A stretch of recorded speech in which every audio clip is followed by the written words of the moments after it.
Bonsoir à tous, ravi de vous retrouver pour cette nouvelle édition de l'information sur Al24 News. Tout de suite, les titres de ce mardi 12 avril.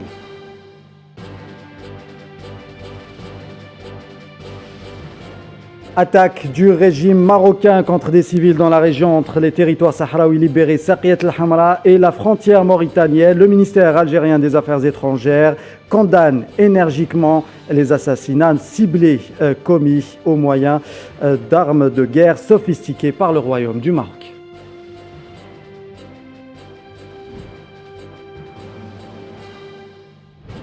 Au Proche-Orient, la nouvelle offensive de l'armée sioniste se poursuit dans les secteurs de Jenin et Toul-Karem en Cisjordanie occupée. Une offensive musclée commencée samedi dans ces secteurs connus pour les résistances contre l'occupant sioniste.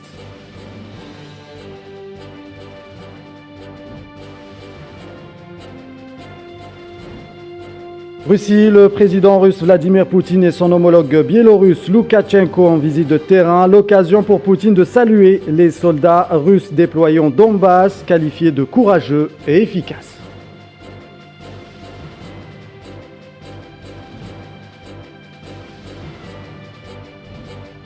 Et dans l'Asie du Sud, le Sri Lanka s'enlise dans une crise profonde avec un défaut de paiement estimé à 51 milliards de dollars.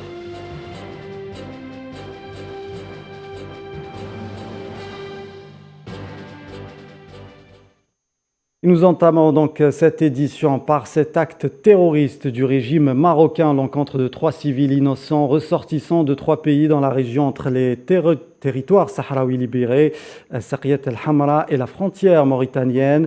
Le ministère algérien des Affaires étrangères condamne énergiquement les assassinats ciblés commis au moyen d'armes de guerre sophistiquées par le Royaume du Maroc. Ces pratiques belliqueuses, poursuit le communiqué, s'apparentent à des actes répétitifs de terrorisme d'État et prennent les caractéristiques d'exécution extrajudiciaire passible de poursuite devant les organes compétents du système des Nations Unies. Le communiqué du ministère des Affaires étrangères vient confirmer l'information selon laquelle l'armée de l'air marocaine a effectué il y a 3 jours 8 frappes aériennes vers 5 heures du matin contre un regroupement de camions et des marchands dans la région de Ain Bentili, dans l'extrême nord de la Mauritanie. Un camion algérien aurait été touché lors de cette attaque dont le bilan n'a pas été précisé. Le village de Ain Bentili se trouve à quelques centaines de mètres de la frontière séparant la Mauritanie des territoires libérés du Sahara occidental. Le lieu du bombardement est un lieu de transit et de ravitaillement pour les camionneurs de passage. Les voyageurs étaient justement regroupés pour la prière du matin et le dernier repas avant le jeûne. Le 1er novembre 2021, 3 chauffeurs de camions algériens avaient été tués dans les territoires libérés suite au bombardement d'un drone marocain.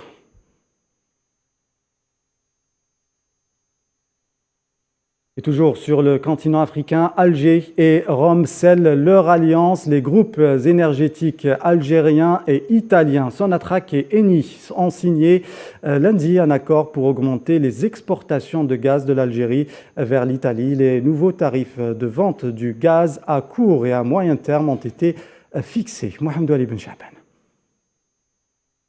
Alger ouvre plus les ventes de gaz pour Rome. Pour augmenter les exportations du gaz de l'Algérie vers l'Italie, un accord a été signé entre les 2 pays, permettant d'accélérer le développement des projets de production de gaz naturel en conjuguant les efforts du Sonatrach et Eni d'augmenter les volumes de gaz exportés en utilisant les capacités disponibles du gazoduc Enrico Mattier Transmed.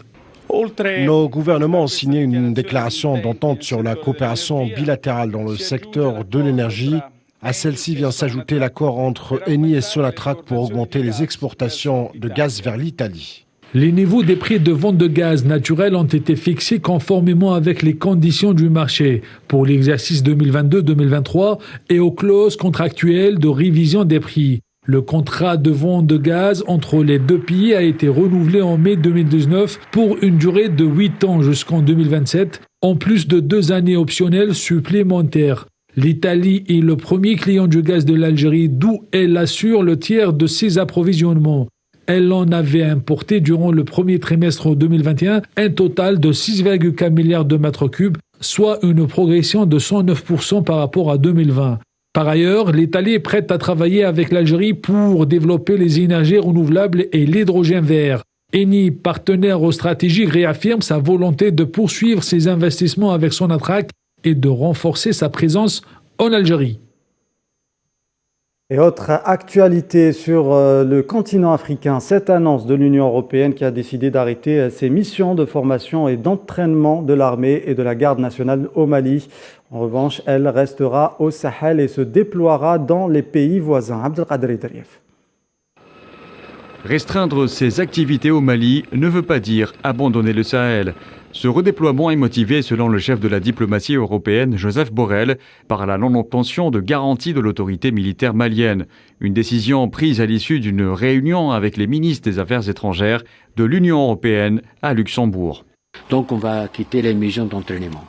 Les missions d'entraînement militaires de troupes vont être pratiquement arrêtées. On va continuer à faire du conseil dans la formation des lois de la guerre. Certains pays membres de l'Union européenne vont plus loin. L'Allemagne, par exemple, prévoit un retrait pur et dur de ses militaires présents au Mali. Un des problèmes majeurs que dit rencontrer l'Union européenne est aussi la présence du groupe Wagner, venu au Mali à l'appel des autorités de transition, et la collaboration d'unités de l'armée malienne formées par l'Union européenne à leurs activités. Il est à noter que les détails concernant ce nouveau redéploiement n'ont pas été divulgués. La liste des pays sahéliens devant accueillir les troupes européennes n'est pas encore connue. Tunisie, après avoir décidé la dissolution du Parlement à majorité composée d'Ennahda, le président Kais Saïed fait face à des manifestations de rue. À l'appel de ce parti d'opposition, le chef de l'État tunisien avait pourtant tenté de rassurer en affirmant qu'après les prochaines élections législatives, la Tunisie aura un nouveau Parlement qui, je cite, reflètera la volonté du peuple et ses aspirations.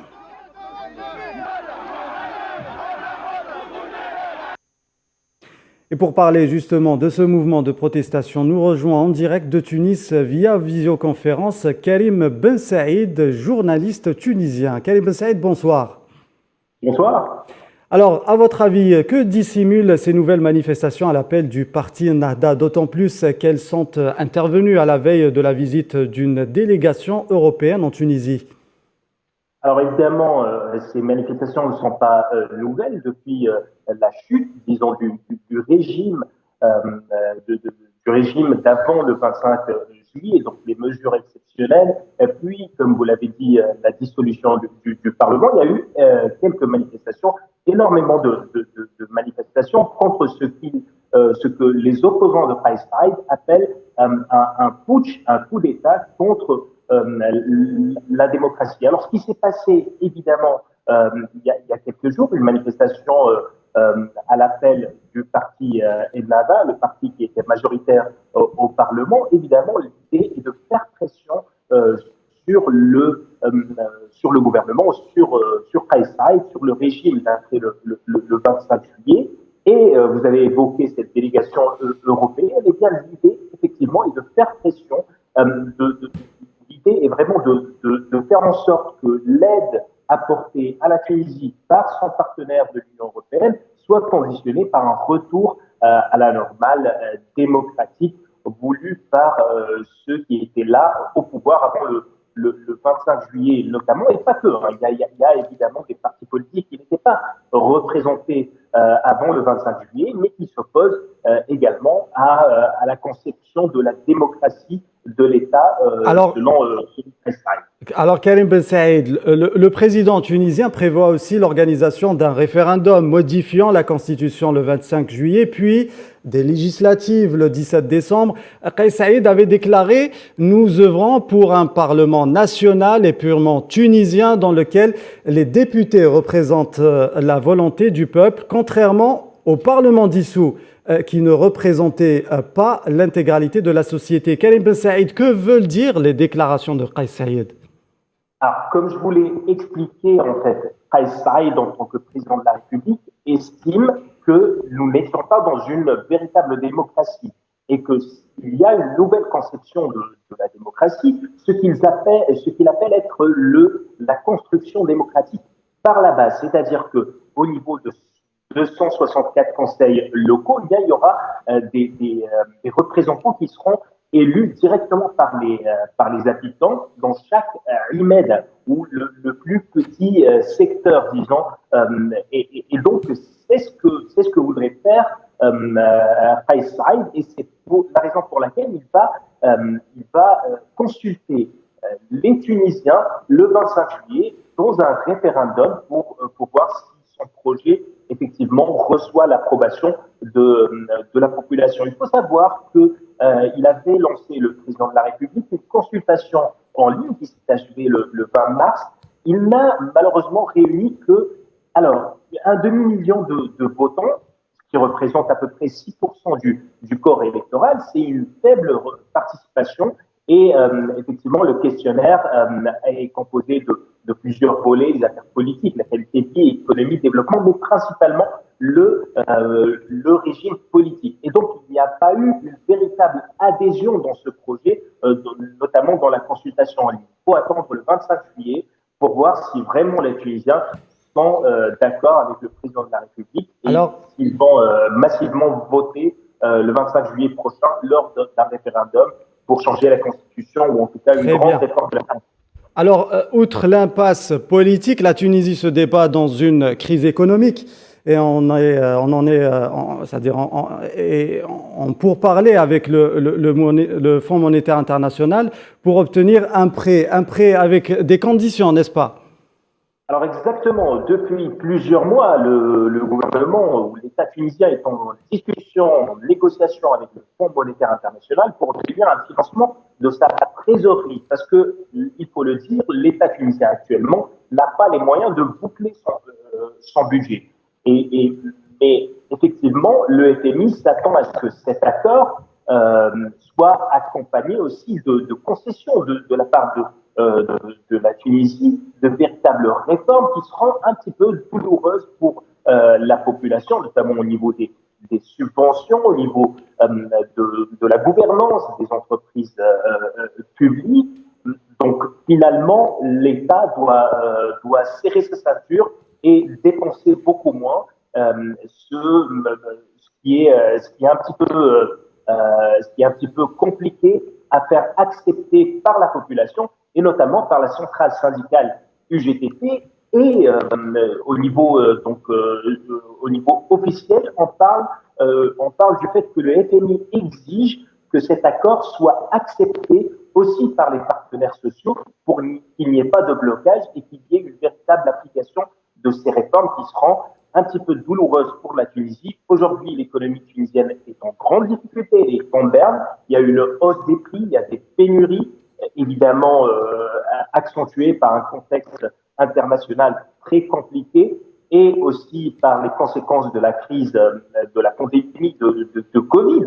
La Tunisie, comme plusieurs pays, a souffert de 2 ans de pandémie.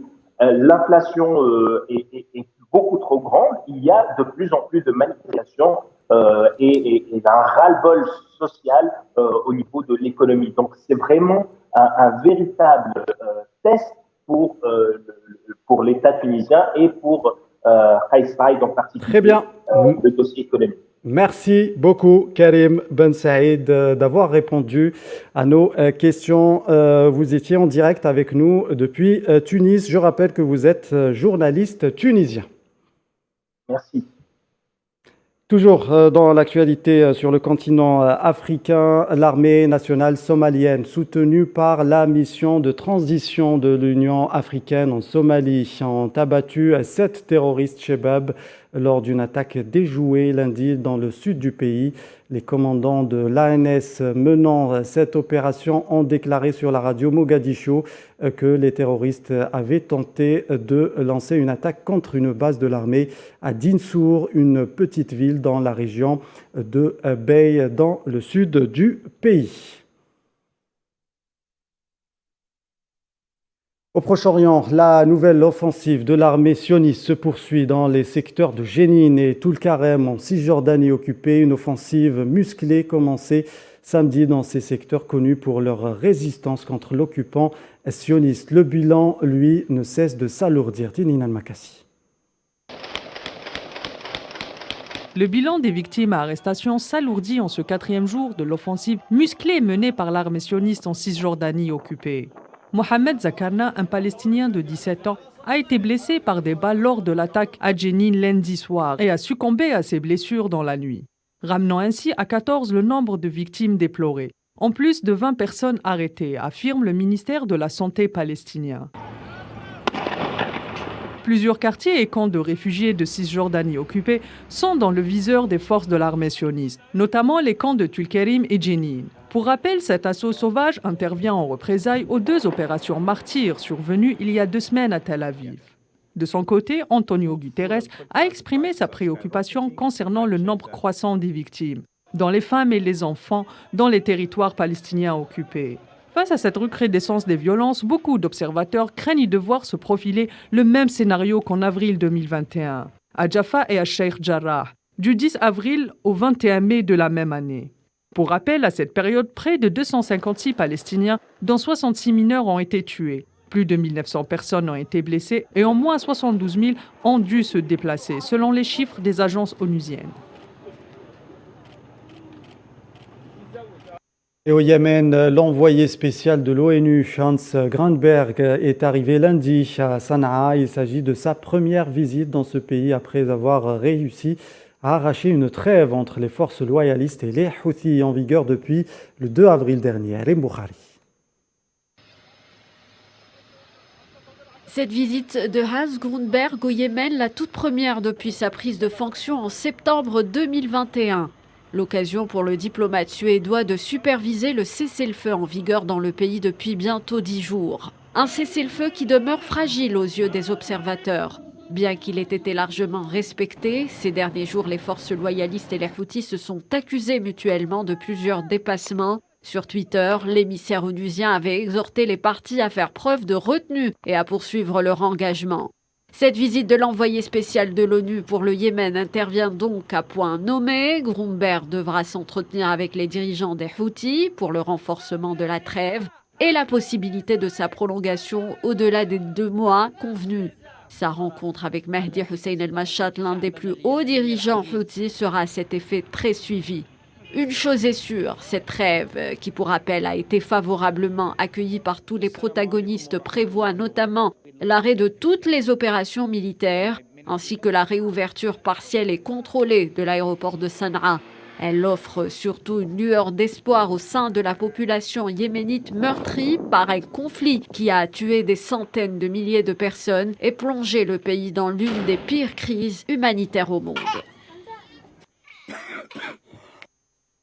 Direction la Russie, le président russe Vladimir Poutine et son homologue biélorusse Alexandre Loukachenko ont visité le chantier de construction du lanceur Angara au cosmodrome Vostochny en Extrême-Orient russe. Vladimir Poutine qui a profité de l'occasion pour qualifier les officiers russes participant à l'opération militaire spéciale dans le Donbass en Ukraine de courageux, professionnels et efficaces.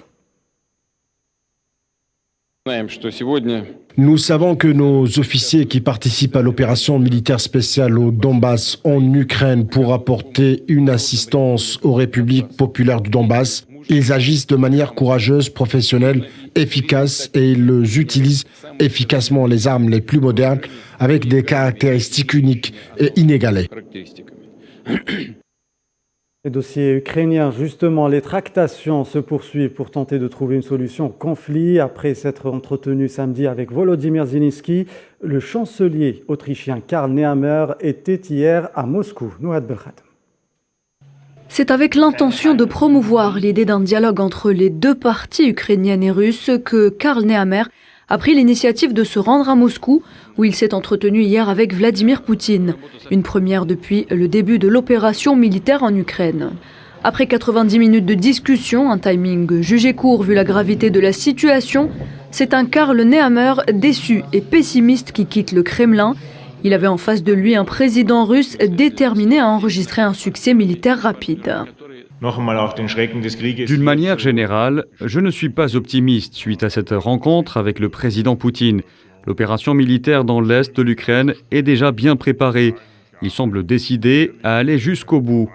J'ai néanmoins tenu à m'entretenir avec lui pour tenter de trouver une solution au conflit et mettre un terme à la guerre. Avec ses deux visites, d'abord en Ukraine puis en Russie, le chancelier autrichien se veut être un médiateur pour l'Europe. Il est important d'avoir un contact personnel pour confronter le Kremlin aux réalités de la guerre et transmettre directement le point des Européens, a-t-il déclaré. Il a également insisté sur la mise en place de couloirs humanitaires pour acheminer de l'eau et de la nourriture, mais aussi évacuer les femmes, les enfants et les blessés des villes assiégées. Cette visite du chancelier autrichien s'est tenue alors que les ministres des Affaires étrangères de l'Union européenne réunis à Luxembourg n'ont pas encore trouvé d'accord sur la nouvelle vague de sanctions contre Moscou. Ils ont néanmoins rajouté 500 millions d'euros aux milliards déjà débloqués pour financer et livrer des armes à Kiev. Et ces images à présent de la réunion de différents ministres des 27 États membres de l'Union européenne à l'occasion du Conseil des Affaires générales. Entre autres discussions, la procédure de l'état de droit concernant la Hongrie ainsi que l'avenir de l'Europe.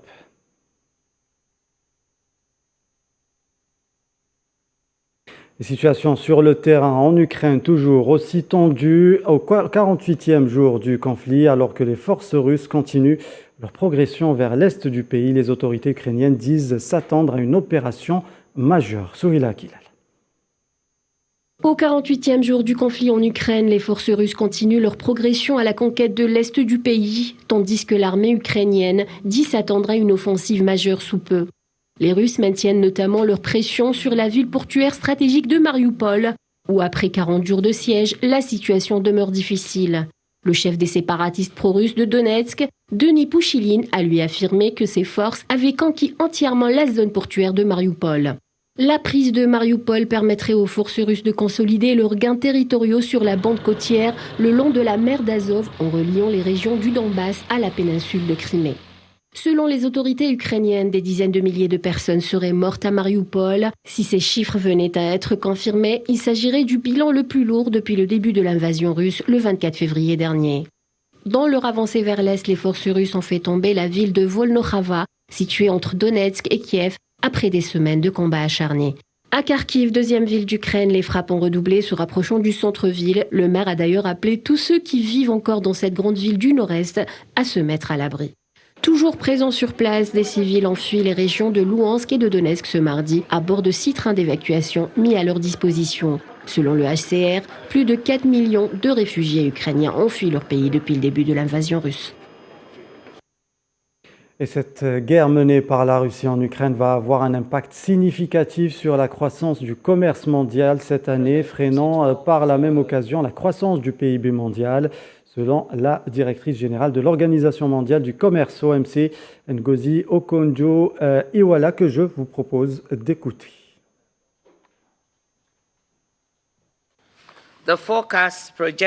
Selon les prévisions, la croissance du PIB mondial au taux de change du marché sera de 2,8% en 2022, alors qu'elle était de 4,1% avant la guerre. Nous nous attendons maintenant à ce que le volume des marchandises du commerce mondial augmente d'environ 3% en 2022. L'effet économique le plus immédiat du conflit a été une forte hausse des prix des denrées alimentaires, de l'énergie, des engrais et de certains minéraux importants dont l'Ukraine et la Russie sont les principaux fournisseurs sur le marché mondial. Une crise alimentaire potentielle est imminente. Les prix des denrées alimentaires et de l'énergie étaient déjà élevés par rapport aux normes historiques avant la guerre.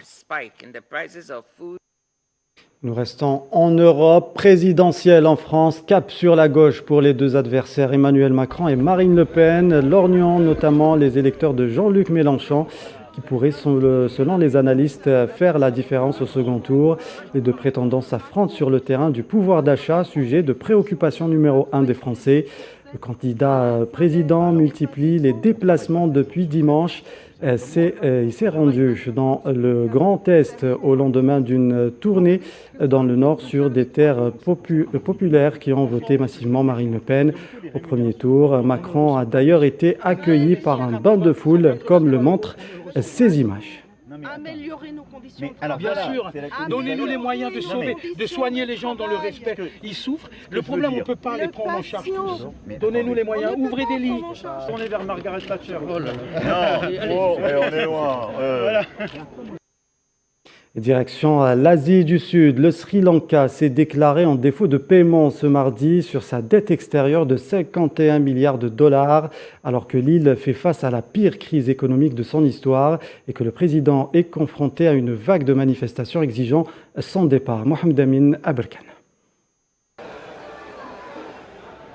Des semaines de coupures de courant et de graves pénuries de nourriture, de carburant et de produits pharmaceutiques ont plongé une grande partie des 22 millions de Sri Lankais dans la misère, alors que le pays connaît sa pire récession depuis son indépendance en 1948.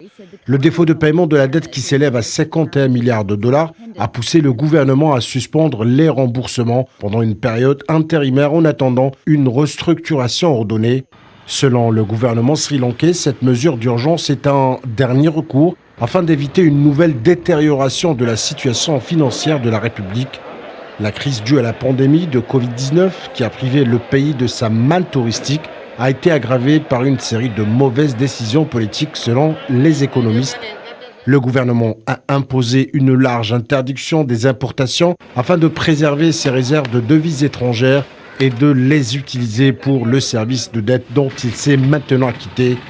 Le Sri Lanka a demandé un allègement de sa dette à l'Inde et à la Chine, mais ces deux pays ont préféré lui offrir davantage de lignes de crédit pour acheter des produits de base. La Chine et le Japon détiennent chacun environ 10% de la dette extérieure du Sri Lanka, tandis que la part de l'Inde est inférieure à 5%. La plus grande part, soit 47%, est constituée d'emprunts sur le marché par le biais d'obligations souveraines internationales et d'autres instruments similaires. Le gouvernement cherche à obtenir un renflouement du FMI alors que la monnaie locale a perdu un tiers de sa valeur au cours du mois dernier. Sport, football, Ligue des champions européenne. Le Real de Madrid à 90 minutes d'une qualification aux demi-finales de la plus prestigieuse des coupes européennes. Après sa large victoire au match aller du quart de finale à Stamford Bridge face aux Blues de Chelsea sur le score de 3-1. Chelsea qui a besoin d'un scénario de rêve pour espérer se qualifier face aux Merengues.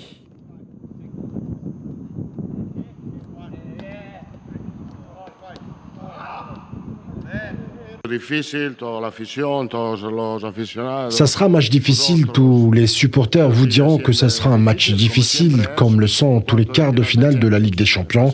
Ce qu'il s'est passé à l'aller est du passé, il faut penser à disputer un match plein en sachant qu'il faudra souffrir, lutter, rivaliser pendant 90 minutes.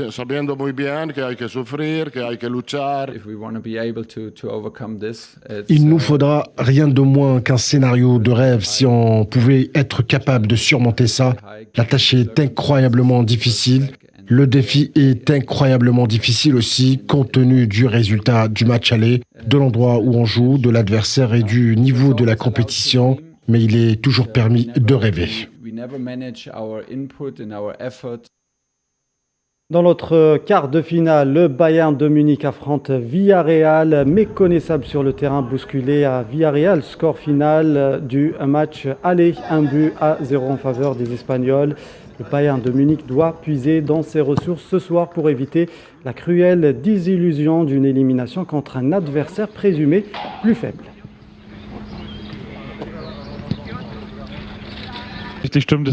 Je suis confiant car nous avons joué un mauvais match à Villarreal et Villarreal a joué l'un de ses meilleurs matchs. D'après ce que j'ai vu à l'analyse, je ne pense pas qu'il soit possible de jouer deux mauvais matchs d'affilée contre le même adversaire. C'est pourquoi je suis convaincu que nous pouvons faire beaucoup mieux. De la détermination, je pense. Tout le monde sait qu'il y a certaines personnes dans l'équipe qui ont une quantité considérable d'ambition et de motivation. Nous avons cela en tant que club, mais aussi en tant qu'équipe.